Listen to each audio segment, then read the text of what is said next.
ದೇವಕಿ ನಂದನ ಯಾದವ ಕೃಷ್ಣನ ಭಜಿಸುವ ಶರಣ ಗುರುವೇ. ಜಾನಕಿ ರಮಣನ ಶ್ರೀ ಜಯ ರಾಮನ ಪೂಜಿಪ ಹರಿಯ ಮಗುವೇ. ಮಾಧವನ ಮಧುಸೂದನನ ಆರಾಧಿಪ ನಿಮ್ಮ ನಯನ. ಕೇಶವನ ಹರಿಗೋವಿಂದನ ದಾಸನಾಗಿ ಜನನ.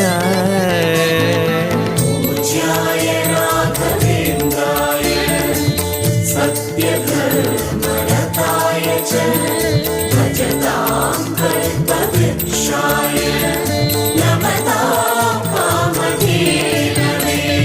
ತಿರುಪತಿ ವಾಸನ ವೆಂಕಟರಮಣನ ಅನುಗ್ರಹ ಪಡೆದ ಗುರುವೇ. ದ್ವೈತ ಸಿದ್ಧಾಂತ